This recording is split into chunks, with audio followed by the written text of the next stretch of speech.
Hi, my name is Rebecca Shepard. I'm a tax attorney here at Frost Law, and I'm here with my partner, Peter Huckabo, and we are here to talk to you about what to do if you filed for the employee retention credit but have not received your refund yet.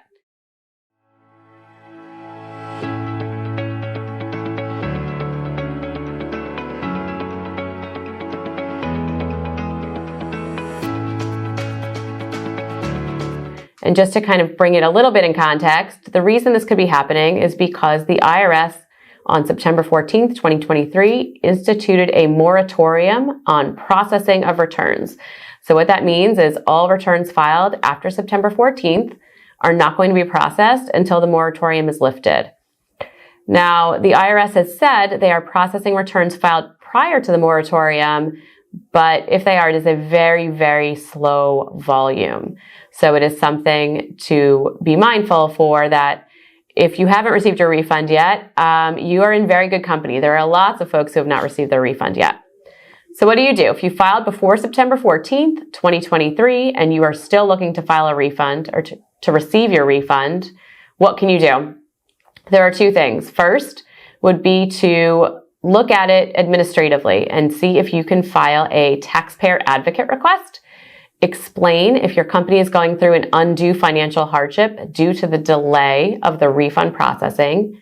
Explain the basis of your claim and why you are seeking relief through the Taxpayer Advocate Program. These taxpayer advocates have been looking at claims and trying to expedite the processing of claims that are on their desk. So this is one good administrative remedy to receive your refund a little bit quicker. And actually, the commissioner, in his testimony before the House Ways and Means Committee, acknowledged that this was one of the ways that refunds were still being processed. In addition to Taxpayer Advocate Service requests and TAOs, Taxpayer Assistance Orders, he also indicated that some of the refunds that we're continuing to process had come through requests made by Congressional constituent requests. So reach out to your member of Congress and see if him or her can lend you some assistance in getting those refunds processed. So additionally, there is a judicial route to prosecute a refund claim. This is statutory in nature, and it is asking a court to force the processing of a refund claim. Now, there are some additional steps that have to be taken here and some additional, conditions before you can actually go and make that refund claim. The most important of which is at least 6 months of an action from the date of filing the return. But this is federal litigation. It will go through discovery process. If it is a case that is based on significant declines in gross receipts, you're going to be providing information to support that through discovery. If it is a claim that is based on full or partial suspension due to governmental orders, I think you can anticipate somewhat of a more involved process. We haven't seen a lot of these cases be filed yet. We're beginning to see some, and frankly anticipate, that these will be happening more frequently as the moratorium continues, because we're speaking to a lot of taxpayers who are experiencing financial hardships and, may be looking at this additional recourse.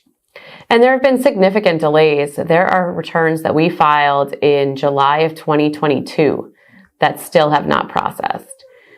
So some of the delays are for several months, and some of them are working on a couple of years. It's a really big challenge for taxpayers who were expecting a more immediate relief in keeping their employees working, during a pandemic, after the pandemic, and trying to reconcile that with, these long delays in getting, the relief requested. So if anyone has any questions about these avenues, whether you want to pursue a claim administratively, what to say to your congressperson, or whether you're actually seeking to do a litigation, whether you want to file suit on behalf of the company to receive your refunds sooner or to attempt to expedite those refunds, feel free to give us a call or shoot us an email, and we'll be happy to answer any questions. Thanks so much.